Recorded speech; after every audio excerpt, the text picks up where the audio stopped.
Good morning, good afternoon, and good evening. Bonjour et bonsoir, mesdames et messieurs. My name is Marie-Lucie Morin. I have had the great pleasure of serving as Vice Chair of the Board of Directors of the Asia Pacific Foundation for the past 7 years already. And it is in this capacity that I warmly welcome you today to this very special event. Before we go any further, I would like to acknowledge that the places Canadians call home are the traditional territories of many First Nations, Métis, and Inuit. I am indeed speaking to you today from the traditional unceded territories of the Algonquin Anishinaabe people. We at the Asia Pacific Foundation are collectively committed to the important process of reconciliation. Turning to current events, it is hard to believe that it has been over a year now since the beginning of the pandemic, and what massive disruption and hardship it has caused across the globe. Our hearts go to friends, family, and colleagues who have been affected. And today, we think especially about all those in India who face the crises of a hard-hitting surge, as we all hope for a return to more serene days. So it is wonderful to see so many familiar names logged on today. I would like at this time to recognize special guests. His Excellency, Mr. Ajay Bisaria, High Commissioner of India to Canada, and as well as, I do not know if he has joined us. I think he might have had an unplanned event or an inability to join, but my former colleague, Nadir Patel, High Commissioner of Canada to India, Ms. Karen Schwartz, Associate Vice President, Research and International Liaison Officer at Carleton University, and of course, Ambassador Shivshankar Menon, with whom I had the distinct pleasure and honor to work closely on national securities quite a few years ago. It's truly wonderful to see you again, Ambassador. Ambassador Menon is visiting professor at Ashoka University, India, chair of the Ashoka Center for China Studies, and author of the recently released book, India and Asia Geopolitics, the Past and the Present. So let me now turn the floor over to Karen Schwartz from Carleton University. Karen, over to you. Thank you, Ms. Moran, for your opening remarks and giving me the opportunity to say a few words. As you said, my name is Karen Schwartz, Associate Vice President, Research and International at Carleton University. I too would like to express my concern for the current medical crisis in India. Our hearts go out to those suffering from the pandemic and the incredible strain put on the hospitals and their staff. It is small comfort that the world is starting to respond to India's plight, though more help is certainly needed. This event is part of an exciting and ongoing partnership between the Canada-India Centre for Excellence at Carleton University and the Asia Pacific Foundation of Canada. Both organizations share many important goals, including being a catalyst for Canadian engagement with India in order to deepen the relationships between the two countries. I'd like to say a little bit about the Canada-India Centre to give you a flavor of what we do. It was founded out of a decades-long history of working with India The Canada-India Center for Excellence was initiated in 2010 by members of the university, leaders from the Indo-Canadian community, and the High Commission of India. The Canada-India Center operates in three broad areas.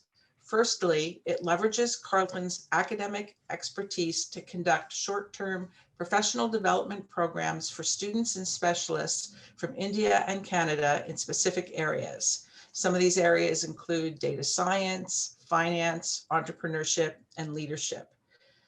To deliver these programs, the center has established very strong partnerships with prestigious entities in India, including IIT Ropar and IIM Kolkata. Secondly, the center operates a highly successful acceleration program for women tech entrepreneurs from Canada who are seeking to scale their business in India. Similarly, for Indian-led businesses looking to enter the Canadian market. So far, we have mentored over 30 Ontario-based startups through this program and expect to support another 60 in the final 2 years. Lastly, the center acts as a platform to support policy-relevant research and dialogue of interest to the two countries. Over the coming months, we plan to release a series of webinars on several topics, including AI, sustainability, and food and agriculture technologies in partnership with the High Commission of India in Ottawa. I was going to introduce Mr. Nadir Patel, but unless he's joined the conversation in the last few minutes, I will turn the floor over to the High Commissioner Patel. Thank you. Sorry, High Commissioner Basaria. I was reading my notes. Thank you. Over to you. Thank you. Ambassador Menon, Ambassador Beck, High Commissioner Nadir Patel, I hope he joins us soon. Madam Moran, Madam Karen Schwartz, and all friends joining us today. Very good morning and good evening. Namaskar. Great to see everyone here. Thank you very much, first of all, for expressing concern and solidarity on the situation in India.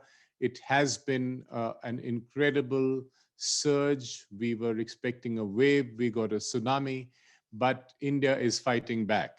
And there have been multiple efforts from the people, from the medical fraternity, from the government, and we are very confident we're going to win and overcome this current crisis very soon. So many thanks for your concern.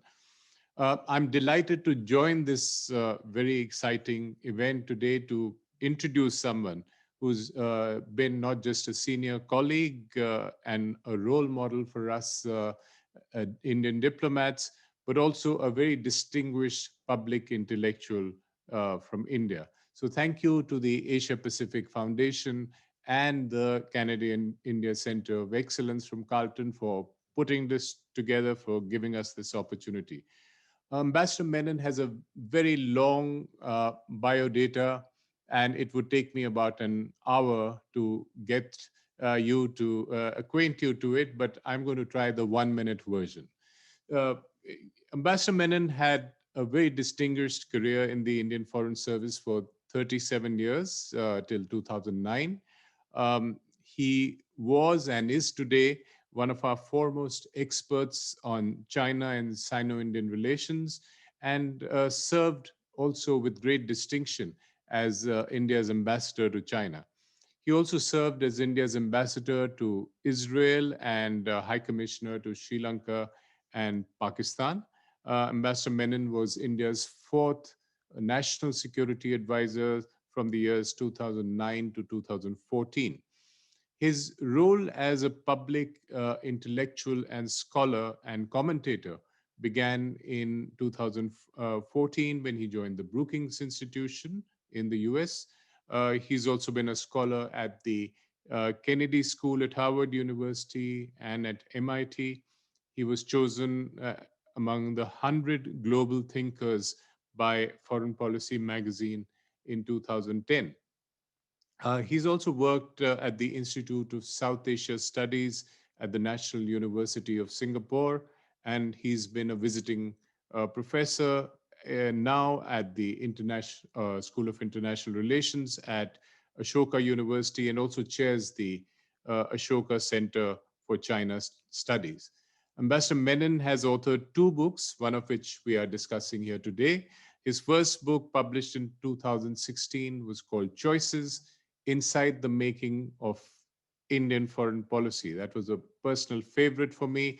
It was not just an insider's account into the making of key foreign policy and national security decisions for India, but also a handbook for practitioners on the art and difficulties of making choices in foreign policy.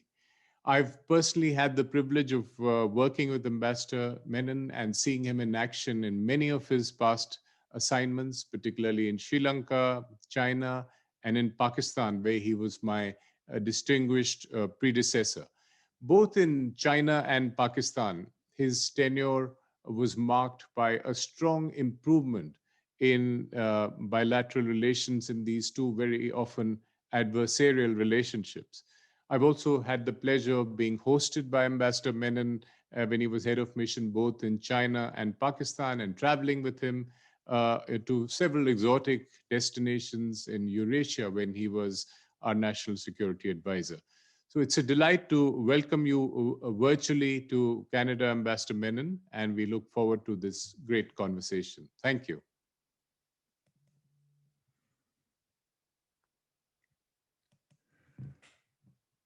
Thank you, High Commissioner Passaria. It's really a pleasure to have you join us today. And I gather that our High Commissioner Nadir Patel is on. We're just trying to graduate him up to the main channel. And High Commissioner Patel, we will have you say a few words at the end, if that's okay.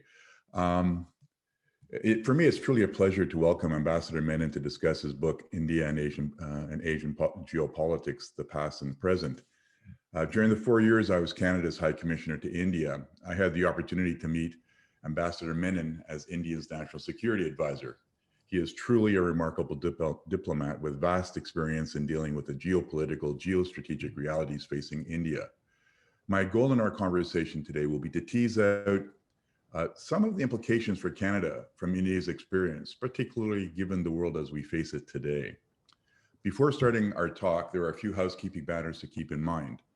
This webinar is currently being recorded and will be available on our website shortly after. We encourage your questions and comments. Please use the Q&A box located at the bottom of your screen to submit your question. If we don't have a question if we don't have a chance to answer your question live, please feel free to reach out to us offline. And for technical support, please reach out to Mandy at events@asiapacific.ca. Ambassador, I've really enjoyed your book. For a former practitioner like myself, it really puts many of India's choices into perspective. Can you talk a little bit about what you were trying to achieve with this book? Well, thank you. Thank you very much, Stuart, for having me here. And I must say that Ajay has made my life very difficult by giving me such a glowing introduction. It's hard to live up to that, but thank you for what you said. And I did want to thank everybody for what they said about the surge of COVID cases in India right now. It is a crisis, but I'm fairly sure we will get past this. Why did I write this book? It actually came out of a course that I teach at Ashoka University. The undergraduates, all born in this century, I realized one day when I said Mrs. Gandhi, meaning Indira Gandhi, they heard Sonia Gandhi. And I suddenly realized that for all of them, much of my professional life is history, is ancient history. But they were interested in it. They wanted to know about it. They got pretty involved in it. So I thought if they're interested in it, maybe there's a wider audience for this. And that's one reason why I wrote the book. The other reason is because I do feel very strongly that as an Indian, that India does best when she is most engaged with the world. The more connected she is, the more engaged she is with the rest of the world, the better India does. And I am a bit worried that in the last few years, in the last decade or so, especially since the global financial crisis, not just India, many countries have sort of turned inwards, have, even though India was one of the biggest beneficiaries of the globalization decades, maybe second only to China, but increasingly, I think there's a sense that India is unique. India will have to do things on its own. But I do think that we need to engage more with the world, especially because the world is getting more complicated. And our interdependence with the world has gone up tremendously over the last 3 decades or so. I don't think people quite realize that almost half our GDP is the external sector. And that's something that I think we still have to internalize because the change has come very quickly. So I wrote this, if you read the book, I think it's a plea for Indian engagement, for an active Indian foreign policy in the world. I think that's the basic thrust of why I wrote it. I'm glad you enjoyed it. And it's good of you to have plowed your way through 400 pages. Well, actually, and I will say this for your benefit and to those listening, that the book is a very easy read, and it's just absolutely fascinating, and it's something I enjoyed immensely. And again, I can understand why your students would enjoy the fact that you're doing this book and have done this book, and it's something that I hope that are, again, from an Asia competence perspective for Canadians, that it gets inserted into curriculum at some place, either in the university community or maybe even the high school community, because it is very, very good. Canada and India were both colonies of Great Britain, and the relationship between our countries after independence, the independence of India, was quite close. And in your book, you mentioned Nehru as a peacemaker, and in our case, Pearson, our Prime Minister Pearson, was a peacekeeper. There were 2 themes that came out in the book that you discuss, that 2 themes of Nehru, which impacted Indian foreign policy. One was decolonization, and the other was strategic autonomy. Can you elaborate on these themes? Because I think they're quite important in many ways to how Asia has evolved over the last 60, 70, 80 years. I think if you think back to when India became independent and the condition she found herself in and the world she found herself in 1947, from Nehru's point of view, this was a world which for the first time had seen atomic weapons used, which had just emerged from World War II, where now it was being divided into a bipolar Cold War world between 2 superpowers. And yet our priority had to be to try and transform India. And this was something which required us working with the rest of the world. And not just one half of the world or one bloc or another, but working with all those who were willing to work with us to improve India's condition, because it really was quite an abject condition immediately after independence. So Nehru saw the purpose of his external policy as being to ensure peace around India. And he didn't think that a return of the old empires to Asia was going to bring peace. In fact, it would only bring more war. And therefore decolonization became important. And his goal was to create what he used to call an area of peace, where, frankly, where countries could concentrate on their building themselves up, on development, rather than on getting entangled in other people's quarrels or in the quarrel between the 2 blocs in the Cold War. And that meant strategic autonomy. That meant keeping the decisions on when to get involved and how to engage and which issues to engage in your own hands. After all, we'd fought for independence for decades, and we hadn't fought for independence only to hand over that decision-making power to either an alliance system or a treaty or another more powerful partner. So both these were logical consequences of the condition in which, the situation and the condition which Nehru inherited actually at independence. But it's interesting how strategic autonomy in one form or another has been fairly consistent Indian policy right through. It's been given different names by different governments because nobody wants to use his predecessor's terminology. Everyone wants to be new. In a democracy, you have to be better than your predecessors. But in practice, all Indian governments have followed this, the basic tenets of strategic autonomy, which is to keep the power of decision to engage and to decide how and when to engage in your own hands. That's it. It doesn't mean cutting yourself off from the world or being neutral or actually opting out of the world's quarrels or autarky or any of these other ideas which people sometimes attribute to non-alignment, to strategic autonomy and so on. But it's not the same. And Nehru was at pains to point out that it's not neutrality. In fact, you will be even more engaged in the rest of the world. And he was. Look at how much he did, and how much India and Canada did together in the 50s in the cause of trying to build peace in Asia, whether it was in Korea, even before the war in Korea. It was India, Canada, Australia who were the commission, the UN commission, who actually made the initial reports on what to do in Korea after the war.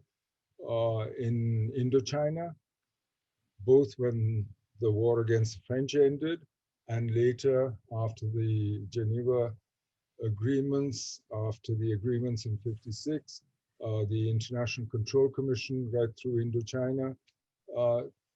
And so I think actually both countries were actually trying to create the same thing. We're trying to avoid possible consequences of superpower confrontation and trying to build the peace. And it was a time where I think, as you know, in India-Canada cooperation really flourished in areas which were some of the most advanced of that time, nuclear, for instance, which had a complicated history thereafter, but in various aspects. And we did a lot in the multilateral area, whether it's promoting our values on human rights, Universal Declaration of Human Rights, the Convention, most of them have actually been drafted. We've both had a major hand in the drafting of international law today on human rights, on these issues. So I think it's something that if you just think back to that time, it makes a lot of sense. Is it still valid today? Harder to say, because we're in a much more complicated situation. And that's why, you know, the book has a whole section on the past, but also a large section on what the present is and where we are today. Yeah, but when you, what I found though is that theme of strategic autonomy was running through almost every part of the book. And I thought that was quite interesting because for a country like Canada, with a neighbor like the United States next door, the role that we played back in the 50s in the context of working with India, I think was really quite remarkable. And I don't know if there's a role for us to play today, but again, that's something that's because it's so much more complicated and the world has changed so much. And I guess this gets into the question about decolonization, because that was kind of fundamental to a lot of Indian thinking, because you came out of that period and part of what was going on in Asia, and I really enjoyed Pankaj Misra's book on the ruins of empire. Again, just understanding the role that Japan had, the role that China had, and the role that India had in this issue around decolonization and that impact, because there's some of that today too, which I'll get to in another question that I have, but just your thoughts on decolonization. Well, I think decolonization served three purposes from an Indian point of view at that time. One is it enlarged the area of peace, as I've just said. But B, it also made it quite clear that the Republic of India was not just a continuation of the Raj, of the sub-imperial system that the British had constructed in Asia based on India, using Indian troops, for instance, in every one of their wars in China, from the Opium War onwards, using Indian policemen to police the concessions. I mean, Shanghai, for instance, in all the treaty ports, through Southeast Asia. And I think Nehru was very keen to draw a clear line between what had gone before, which had not contributed to our popularity in the region, and to try and make sure that we put that legacy behind us. And he was very successful in doing that. And by his strong support for decolonization, for independence movements, whether it was in Indonesia against the Dutch, or whether it was in Burma, where in fact UNO at one stage said that Burma wouldn't exist if it weren't for the military help that Nehru gave him very early in Burma's independence, or in other countries as well. But so that was the second reason. But the third reason, I think, is because what worried Nehru at that time was that the countries, that these were new states, and that they would actually end up using their money in trying to be late 19th century European states, with spend their money on armaments, not on development, that they would actually, and that we would then end up with traditional rivalries and troubles between these countries themselves. And so he spent a lot of effort in organizing an Asian Relations Conference in Delhi in 1947 itself, in March, before we were independent, in working towards an Afro-Asian conference in Bandung in 1955, and in trying to create a sense of a common approach to international relations, which would keep us away from what he regarded as dangerous geopolitics and great power politics, and to concentrate on the things that matter, which is decolonization, the anti-apartheid movement, for instance, and economic development and cooperation among ourselves.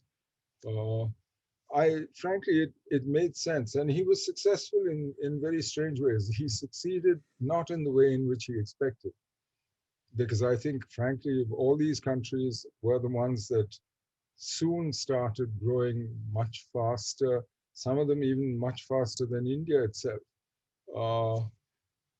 And a lot of that integration actually came about not so much because of the Afro-Asian movement or Pan-Asianism, as Pankaj Mishra says, as because of Japan's efforts to work with the region. And that's an interesting, I think, attempt to try and build peace in the area through economic integration. Kishi started it in 1956, and I think the Japanese worked at that consistently until finally in the 80s, they started building manufacturing and global supply chains through Southeast Asia and the Asia Pacific. Again, a term that you made in the book, which I thought was quite interesting. You discussed the Cold War myth in the West that even persists today, of the U.S. setting a liberal rules-based order after the Second World War. Can you explain why you say it's a myth? Because I think it's something that we hear often, particularly today in the context of what's going on with China. Well, it didn't seem very liberal to most people in Asia, or very rule-based. Frankly, the killing fields of the Cold War were all in Asia. And those numbers that you see, over 200,000 battlefield deaths, casualties every year, those numbers, most of them are between the Mediterranean and the Pacific, Korea, Indochina, even in the subcontinent, going west in the Middle East. So it's, I think there's a Western myth that the Cold War was a long peace. I think Gaddis uses the phrase. It wasn't so peaceful for the rest of us. It wasn't liberal either, frankly, because there was a very clear hierarchy, and it didn't work for the periphery. It might have worked for the metropolitan economies, but it didn't work for the periphery, and until the rules were changed, and that took some doing. It took considerable effort to do that. And the rules kept changing, frankly. The rules seemed to vary. If it was liberal, the Cold War made certain that autocrats, and some of the most conservative elements in Asian societies were the ones that were supported by the US and the Western order. I mean, it became, a question of as long as he's our bastard and not theirs. And the problem in Asia was that many of the national movements and the freedom movements drew their inspiration from links with the Japanese during the war, whether it was in Burma or even in Indonesia and so on, or they had very strong socialist leftist leanings. And so the natural alliance in many of these places, once the Cold War came there for the West, was with the conservative traditional elements in society who were scared of the communists. And frankly, that's not a liberal order at work. I mean, the way it played out, when you see the insurgencies that ran right through Southeast Asia, through the 50s, 60s, there were communist insurgencies all the way through the 80s. It's only in the 80s that these things started being wound down as China was then integrated into the system. So in Asia, it didn't look either liberal or very orderly. That's my simple point. But we all construct a myth about the past, which we tell ourselves. And frankly, if it motivates us to do the right thing, maybe we should encourage the myth. I would rather that people believe in a liberal international order and worked for it, for a rule-based international order, than actually said, yeah, actually it was anarchic and chaotic and we were just selfish, and let's do the same again. So I won't knock the idea, but the fact is, let's be honest, it wasn't liberal or orderly. I think it was really good point that you made in the book. And if I can move maybe more towards the present, Southeast Asia and ASEAN play an important geopolitical role today. And you wrote this book while you were at the Institute for South Asian Studies at NSU, I guess working with an old friend, Raja Mohan. What is India's perspective on that part of Asia today? And are you comfortable with former colonial powers demonstrating maritime power projection in the region, as we see, with the British taking an aircraft carrier group into the South China Sea? So your thoughts on that? They haven't been colonial for a very long time, and I don't think they could be in today's day and age. In fact, today I think the initiative, the dynamism, the economic strength is actually shoes on the other foot. Today, when the Royal Navy decides to send an aircraft carrier into the seas near China, the question is, can they sustain it? And that's not a question anybody would have asked 70 years ago, or even 60 years ago. So I think what's happened now is that Asia has become one geopolitical space. Thanks to globalization, it's already economically integrated. But it's also thanks to technology, thanks to politics. I think those borders that used to exist between sub-regions no longer matter as much. I mentioned already that almost 50% of India's GDP is the external sector. And a lot of that is to our east, to Southeast Asia. 38% of our foreign trade goes to the South China Sea. So suddenly, freedom of navigation and security of the sea lanes in the South China Sea becomes an Indian national interest, and becomes a very important interest when 38% of your trade is going through it. So we will work with whoever we can work with. And in this case, it's all the maritime powers in the region. We work with Singapore, we work with Indonesia, we work with Vietnam, we work with Korea, we work with Japan, we work with Australia. The Quad with the US, Japan, Australia started as a security dialogue, now is sort of branching out into a provider of global public goods. It's going to do work on vaccines, on resilient supply chains, and so on, which is good. But it can't do it alone. It will have to work with countries in the region, Southeast Asia and so on. And that region has become more and more important to us, but it's also become more important to others. And it is the primary focus of China-US contention as well. So being where we are in South Asia, right next to the main fault lines, geopolitical fault lines of today's world between China and the US, and between where all the flashpoints are, whether it's Senkaku, Diaoyu, whether it's Taiwan, South China Sea, I think we have no choice but to be involved and to work with those who we can work with. India is the only member of the Quad which is both a maritime power and a continental power.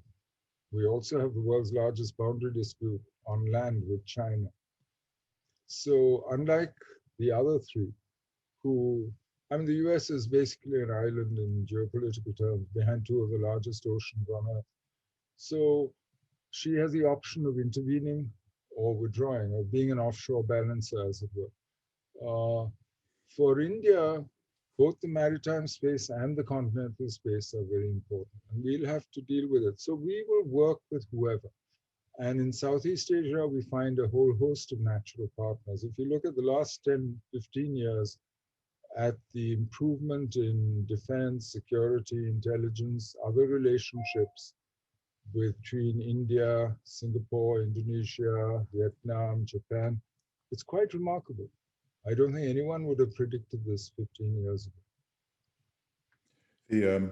You mentioned China, and China and India's relationship to China is a constant theme that runs throughout the book. And I'm going to just read a quote, if you don't mind, because Nero was the first non-communist head of a government to visit China, and he told MEA officials after on his return that he had, quote, received the powerful impact of China's arrogant nationalism, and that, quote, sooner or later this nationalism would assert itself, and when that happened, China would prove a problem for the whole of Asia. Are we now seeing the weight of that issue today? And he was quite prescient in his comments. Yes, I think he saw things quite clearly. I don't think people, I think, are misled by his public statements, but when you read what he actually wrote on the files and what he actually said when he spoke his mind to smaller groups, he saw things very clearly, and he saw that the driving force in China was nationalism and the sense that China had stood up.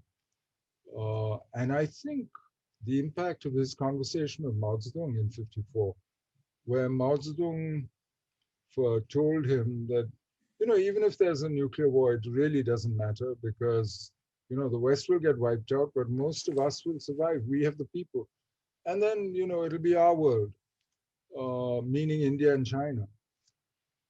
And I think that really horrified Nehru, that a leader could actually think in those terms. Something that Mao then went and said in public in '57 in Moscow to the assembled communists as well. But so I think he saw it very clearly, but I'm not sure that he had figured out what to do about it, how to deal with it. He thought that integrating China into the world order would be one way of lessening the impact of a country who otherwise would be isolated, where nationalism would then take very, very sharp forms. And I think that was one of his answers. The other, of course, was his great faith in the international community and in other countries working together in the multilateral system. Some of these, I think, were disappointed. He was disappointed in '62. But I don't think he was ever confused about what he saw. I think he was, but maybe he wasn't realist enough in what he did about the issue. It's interesting. Lee Kuan Yew, for instance, was asked about whether the Chinese were seeking primacy in Asia and the world. And his answer was to one of our leaders that, well, if I were a Chinese leader, I would be seeking primacy too. Good luck to them in doing that. But if they do achieve primacy, good luck to us. And so I think many leaders in Asia, at least the more perceptive ones, I think saw quite clearly what was coming. But I don't think everybody in Asia has quite figured out what to do about it, even today. I think that's so true, because one of the responses has been, and you mentioned it, the Quad. But in your book, you didn't mention very much about Indo-Pacific as a concept. You talk mostly about Asia-Pacific. And I'm curious to know why you make that distinction. You do make I'd say it's almost a slight criticism of the concept of Indo-Pacific. And yet this is where people are landing today, whether it's, the United States, Japan. Just recently, our minister came out, after having talking with the Japanese foreign minister about cooperation through the Indo-Pacific. So it's a concept that's getting some steam, if you want. What's your thinking about that? Where do you see on a free and open Indo-Pacific or broad and diverse or whatever terminology? I have nothing against the concept of the Indo-Pacific. In fact, I used it since about 2009, I think. Right. We started using it. But what I try and do, and I'm not always successful here, for me, the Indo-Pacific is the maritime space from the east coast of Africa to the west coast of America. That's the Indo-Pacific. Asia is the landmass, the Asian landmass, from the Mediterranean to the Pacific. Asia-Pacific for me is both the maritime space and the landmass. And frankly, most of the time what bothers us is what happens on the landmass, but also increasingly what happens in this contested maritime space, which the Chinese see the world's greatest armada 12 nautical miles off their coast in their face. And they see the first island chain and this as containment of China. They see these sea lanes as being critical to their future. And therefore, you see what they're doing in the South China Sea, militarizing it. You see the naval buildup. You see the attempt to become a maritime power and to think like a maritime power. But that maritime space, frankly, is more and more important to all of us, whether it's India, whether it's the US, whether it's Canada, whether it's Australia, whether it's all of ASEAN, of course, because they're in it. So I try and distinguish, therefore, between the maritime space, the Indo-Pacific, which is one continuous body of water, Asia, the landmass, and Asia-Pacific. I'm not always successful, and I must say I'm not always consistent, but that's at least the way I think of it. Well, I arrived in India in 2010, so the Indo-Pacific concept isn't new to me because our Indian friends were talking about it, from a foreign policy perspective. So it is a concept I understand. And I just want to remind people, if you have questions, please put them in the Q&A box, and we'll start asking them in a few minutes. I just want to kind of do a follow-up on this. And again, you made the point in the book about now in a situation of choosing sides, okay?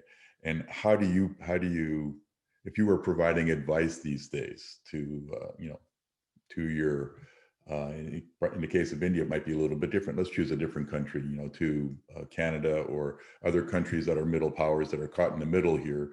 How would you look at this in terms of, is there a need to choose sides? How do you pursue your interests, and what would be the type of advice that you would offer? Well, I would say that actually we gain agency from the present situation. And I think ASEAN is a good example. They do all the things that international theorists say you can't do together simultaneously. They balance, they hedge, and they bandwagon all at the same time, between China and the US, for instance. And for me, therefore, what's happening today, because the way I see the situation, this is not a multipolar world we're in yet. I know it's conventional wisdom now to talk of multipolarity, but the world might be multipolar economically. China is an economic superpower. US, of course, is. There are other very large economic bodies of work. So the world is economically multipolar and globalized, integrated, interdependent. But in terms of military power, there's only one global superpower, one power who can actually project military power across the globe, everywhere. There are parts of the world where that power is maybe constrained by local military powers, as in Northeast Asia, where you have China, you have Korea, you have Japan. There are parts of the world where, frankly, the geography works against any single power dominating the area. The Indian Ocean is a good example of that. Even the Royal Navy at the height of Pax Britannica never managed to control all the choke points around that ocean. So it's not an enclosed body of water which any one power has ever managed to control it, and that's why it's never been a battle space. It's always been an area of trade, migration, and the free flow of goods and people. So today you have a situation where you are between orders, as it were. It's not a simple, there's no liberal international order working, and we saw how the world reacted to COVID. There was no world reaction. In fact, we still can't even agree to waive IPRs on something that is so important as vaccines for COVID. I mean, we're arguing about it today after this has been going on for a year and a bit. So for me, therefore, we are between orders, and in this situation, the best thing for any middle power to do is to work with everyone, whoever shares your interests on a particular issue. My mantra, which I've repeated over and over again, is issue-based coalitions of the willing and able. And it depends on the issue. If it's cybersecurity, you'll have one set of partners. If it's maritime security, you'll have another set of partners. If it's climate change, you'll work with another set of partners. And most of our challenges today are transnational challenges, the global challenges. None of us is going to solve it ourselves. And we'll have to work with whoever we can find who's willing to do something about it. It's going to be hard work, but it means more work for diplomats, actually, which is not a bad thing.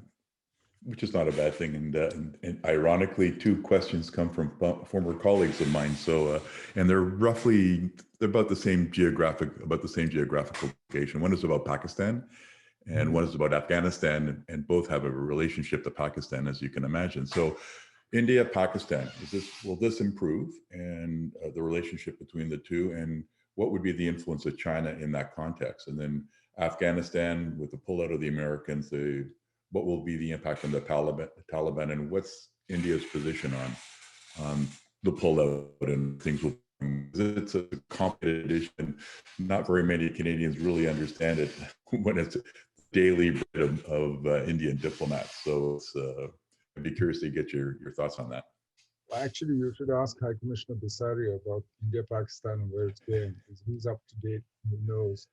But my own sense, frankly, is that the limiting factor on India-Pakistan relations is how much improvement in the relationship our domestic politics can bear on both sides. Because certainly on the Pakistani side, Pakistan Army has an institutional interest in a controlled, managed level of hostility with India. It works for them domestically. I think that has been a limiting factor in the past.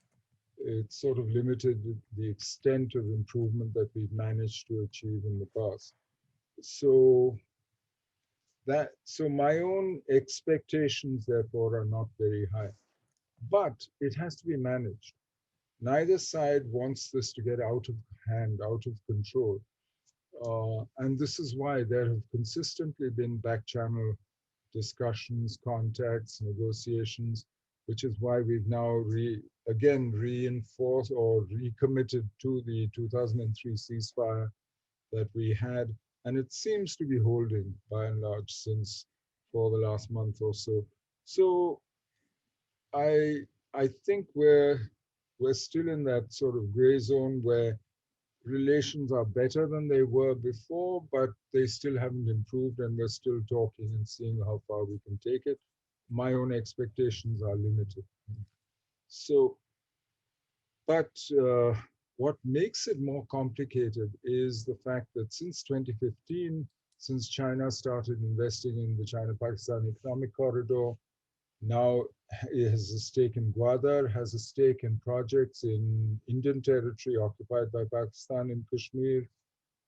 China's level of commitment to Pakistan has certainly increased. And China's stake in maintaining the Pakistani hold on Indian territory is much higher than it ever was.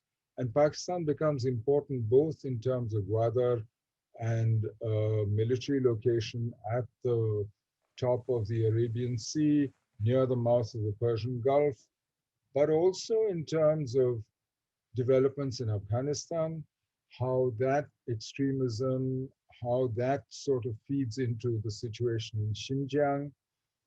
So all in all, Pakistan's importance to China is no longer just India, but it's also, I think, as China steps out, Pakistan becomes more important. And Chinese commitment has gone up accordingly. $62 billion for the CPEC is the single biggest commitment by China in the BRI.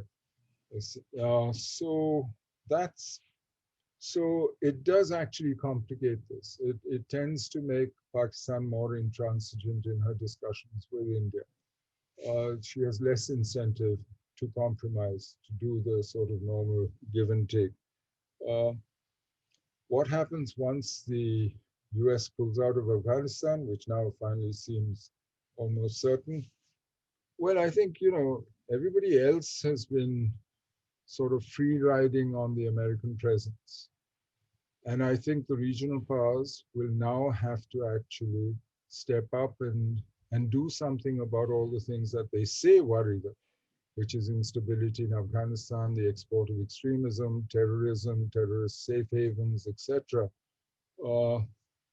And this is why I think if you look at the activity, whether it's Russia, Iran, China, Pakistan, everyone, India, they're all much more active suddenly, because I think now we realize that we won't have the US doing our work for us.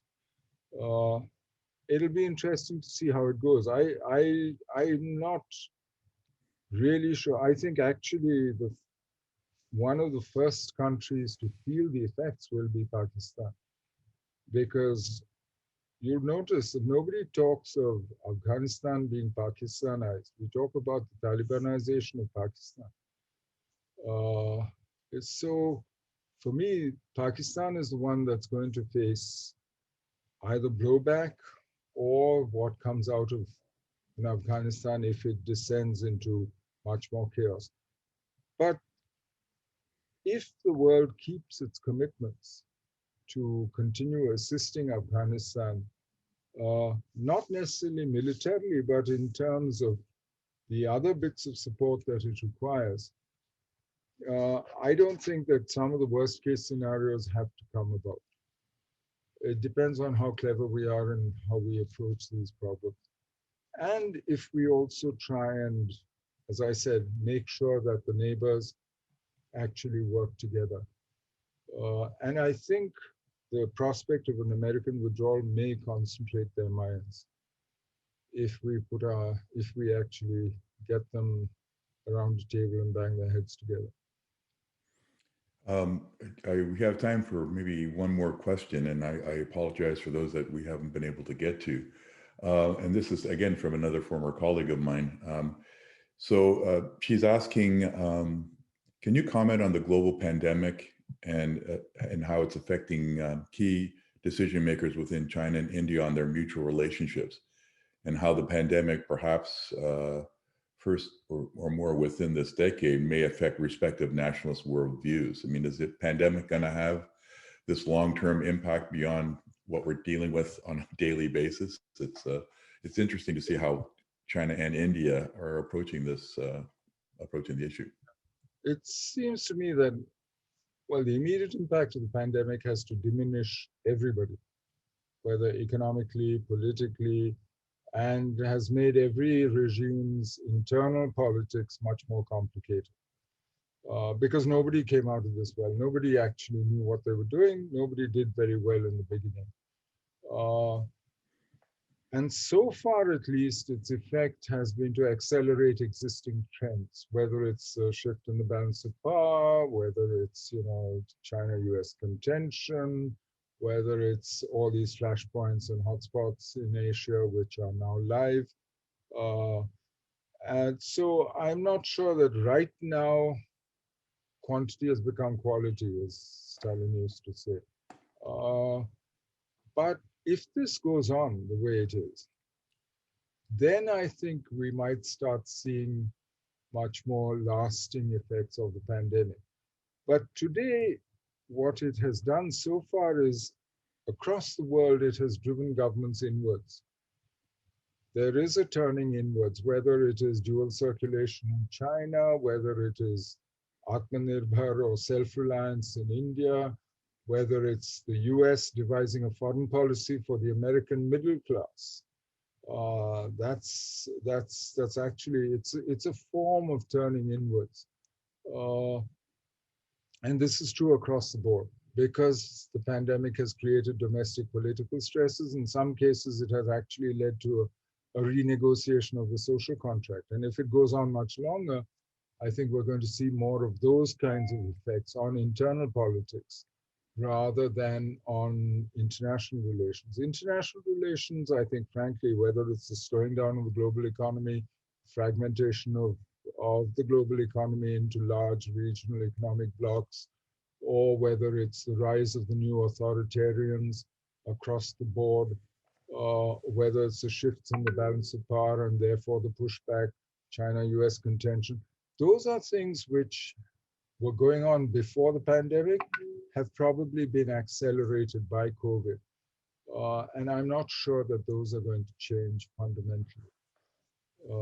But a lot depends on how long this goes on and also how severe this is. So, Ambassador, if you allow me, perhaps one more question on my part, but I just want to give a heads up to High Commissioner Patel to say a few words, and then we'll close it with the final words from our board chair, who you just see on the screen now, our former Foreign Minister Pierre Pettigrew, our former Minister of International Trade. He's a great chair of our board, and somebody that I'm sure will say some nice words. This one question on this I think is something I spent time really trying to understand over the 4 years that I was in India, and it's the remarkably vibrant Indian democracy.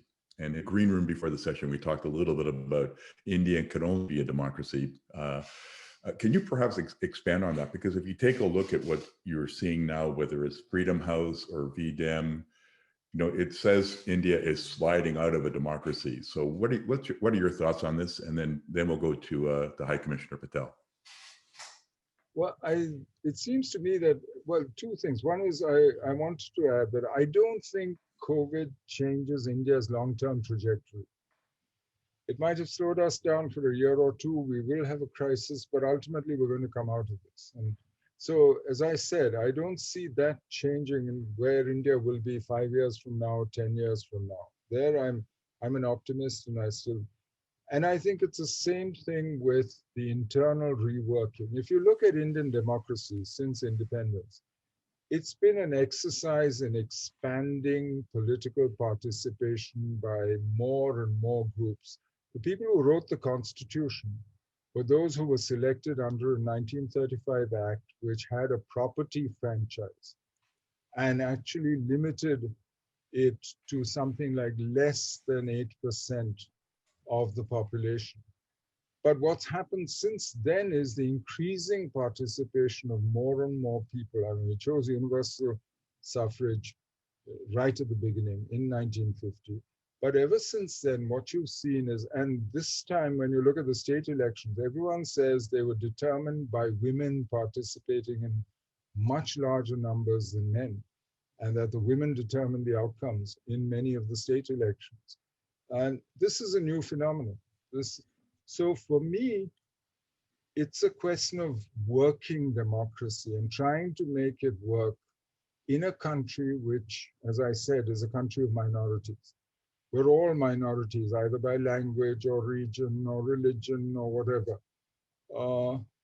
And therefore, we will end up going back to democracy, because democracy is the only way in which we can adjust all our interests, where everybody feels he has a say in the making of policy. But it's going to be messy. And there will be attempts to try and homogenize it and so on, but those won't work. In the long run, I don't see that managing. This is never going to be an authoritarian or totalitarian state in the classical sense. Indian nationalism is not based on a common religion, common language, common ethnicity at all. It can't be. And therefore, democracy will continue to be a work in progress. And frankly, I think it should be, because I don't think we can say, oh yeah, now we're a perfect democracy and everything's done. None of us can do that. And it is still, and actually, if you ask Indians, most of the polls show that very high numbers of Indians actually still think democracy is the best form of government and actually support democracy. Well, democracy, as we know, is going through all sorts of iterations these days that make it very complicated everywhere. Hi, Commissioner Patel, are you ready to say a few words here? I'm sorry we had a technical glitch getting you on at the beginning, but it's good to see you, High Commissioner, and looks like you're at home from my, if I remember correctly. Your old home, your former home, yes, indeed. Thank you very much, and please excuse the technical hiccup, but it was interesting being very helpless, hearing folks saying, "Are you there? Are you there?" Yes, I am here, but I couldn't jump.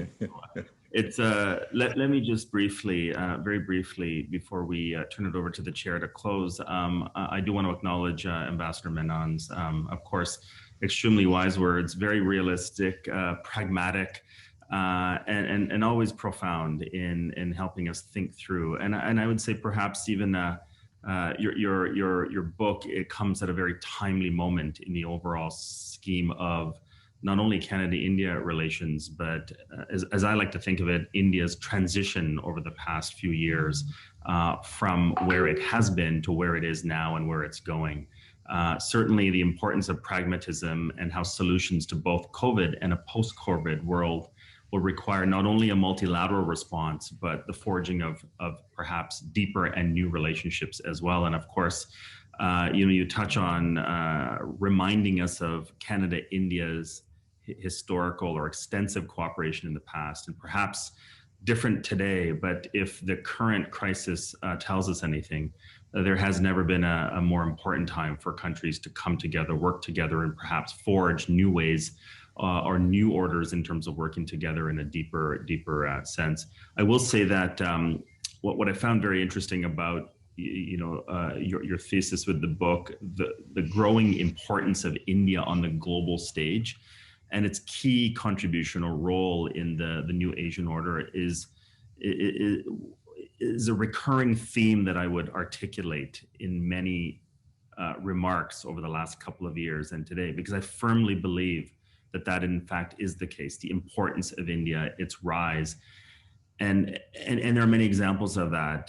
Stuart mentioned the Indo-Pacific, you touched on that from a geostrategic perspective, from globalization, trade. We've seen it during the pandemic with respect to pharma, vaccines, among other things, global and regional trade. And of course, you touched on multilateral, UN Security Council being the most recent opportunity for impact as well. And an extension of that is how India has adapted to the shifting dynamics as well. And I think if you really want to highlight where India is going in terms of a new Asian order, you really need to have a good look at where it's come from, hence the past, and where it is now. So I certainly look forward to Ambassador Menon's next chapters on the future, on where India is going to go, because I think there's something there that we can pick up on.